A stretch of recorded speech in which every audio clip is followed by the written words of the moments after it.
Studio दं आं जेंग्रें नार्जारी। दिनैबो हाग्रानि मासे अमाया खासिबारि गामियाव बोरमा आरो मोसौ अरनानै गालांदों।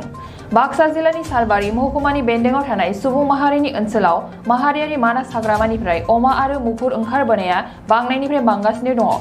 दिनैबो बासबारि रेन्जनि बेन्दोंआव थानाय खासिबारि गामिनि नीलेश्वर बसुमतारीनि नखराव हाग्रानि अमाया फैनानै बोरमा आरो मोसौखौ बुरखा बुरसि खालामफैनायखौ नुनो मोननाय जादों। मोनाबिलि समावनो खासिबारि गामिनि नीलेश्वर बसुमतारीया हाग्रा बिफाननिसिम खौरां हरनायाव हाग्रा बिफाननि हानजाया जाथाय जानाय जायगायाव नुजाथिफैदोंमोनब्लाबो हाग्रानि अमाखौ हमनो हायाखिसै। बेबादिनो मानास हाग्रामानिफ्राय हाग्रानि जिब जुनार फैनाया बांनायनिफ्राय बांगासिनो थानाया ओनसोलनि सुबुंफोरनि थासारिखौ गोजोन गैयै दावराव दावसि खालामदों। बरपेटा रडनिफ्राय अन्जय बसुमतारीनि खौरां। बेबादिनो मानास हाग्रामानिफ्राय हाग्रानि जिब जुनार फैनाया बांनायनिफ्राय बांगासिनो थानाया ओनसोलनि सुबुंदों। बरपेटा रडनिफ्राय अन्जय बसुमतारीनि खौरां। बेबादिनो मानास हाग्रामानिफ्राय हाग्रानि जिब जुनार उदैयावबो अरदो बिखायावबो अरदो आरो दा बुस्थुआ बुहुद गुवारैनो खुनि जादों। ओमफ्राय दा थागोना थाया बेखौ मिथिनो हाया। दा बोरमाया दङ, थैथ'वाखै। आरो हर गेजेरावनो फरेस्टआव खबर हरनानै फरेस्टार माखा फैनानै अमाखौ नागिरफैदोंमोन, नाथाय अमाखौ नुस्लाबासै। बियो आं होख्रावनायाव न'सिंनिफ्राय ओंखारनानै हाल्ला खालामनायाव होख्रावनायाव नारेंबारिजों खारलांदों। बेनिफ्राय नुदों आरो अमाखौ नुनाया महा गिदिर, मथा मथि गोलावा बिराद गोलावथार। बेनिफ्राय आं एख' खालामनो हायाखिसै।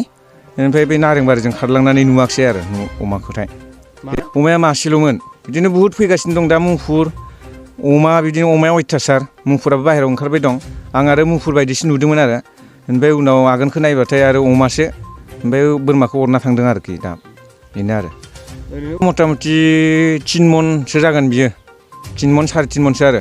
मोसौ माबाजों गायजों समानथार। आरो मोसौ गायखौबो अरदोंमोन गोरनायावहाय। बेखौ आक्रमन खालामनो हायाखिसै मोसौ गायखौ।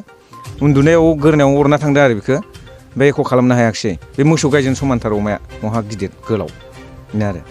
फरेस्ट बिफानाव आं एप्लिकेसन होनो नागिरदोंमोन। ओमफ्राय दा बिथांमोना फैनानै बुंबाय, दानि फुङावबो फैदों, मर्निंआव फैनानै नायफैना, ओमफ्राय बोरमाया थैथ'वाखै नालाय, थैनायबा बेलेग खोथा जागौमोन। दा बोरमाखौ एसे ओरैनो आबोर खालामदो, थांनोबो हागौ होननानै बुंदों आरो। दा आंखौ एप्लिकेसन होनोखौ बादा होलांदों आरो बिदिनो। दा बिदिनो माबा मोनसे आरो मोनाफोराव फैबावबा खबर हरनो खोन्थादों गावसोरनियाव फन खालामनानै बिदि आरो। बिनि सायाव बुंनायाथ' बिदिनो दा बिसोरो फरेस्टार माखा नेबाबो नेस्लाबनो हाया, बबेखै ओंखारो बबेखै मायो। दा मा खालामनो, होबथानोथ' हायाखै बिसोरो। दा आंनिबा बेफोर बुस्थुखौ होबथानांगौ आरो जिथु बाहेरायाव ओंखारनाय मुफुर बेबायदि अमा गिदिर गिदिरफोरखौ भिथोरफोराव होना लांनानै दोनैबा एसे मोजां मोनगौमोन आरो जोंनि दा रायजो राजाफ्रा। दा अमानि उतपादाव बिदिनो दाउ, अमा, बोरमा, हांसोबो जादों बियो। आंनि हांसो माथामबो जाना थांदों। दा बेखायनो दा बेखौ होबथानांगौ आरो आंनिबा बिदि। क'क्राझार गोजोननि नोगोर तितागुरि part 2 opposite NRL petrol पाम्पआव Rishi Kumar मोसाहारिनि फ्ल'रिस्ट nursery. बे नार्सारियाव बायदि रोखोमनि समायना बिबारफोरखौ फालांगि महरै खम बेसेनावनो नोंथांमोनहा मोननो हायो। ऋषि कुमार मोसाहारिनि फ्ल'रिस्ट नार्सारियाव गासैबो रोखोमनि बिबार गायनायाव गोनांथि जानाय आगजुखौ गोरलैयैनो मोननो हायो। बेसेन लायाबालासिनो न'सिम दैथायहरनायनिबो खाबु दङ। लोगोसे फरायसा आरो लाइमोनफोरखौबो बेवहाय सोलोंथाइ होनाय जायो। गोबां मिथिनो थाखाय कन्टेक्ट खालामनो हागोन नैबे नम्बराव 6000390992। ऋषि कुमार मोसाहारिनि फ्ल'रिस्ट नार्सारियाव एक्टिभिटिस बायदियै produce and sell all kinds of horticultural planting materials and gardening design. Impart training to all students and educated unemployment youths. Home delivery and door-to-door service free. Again, contact number 6003909192.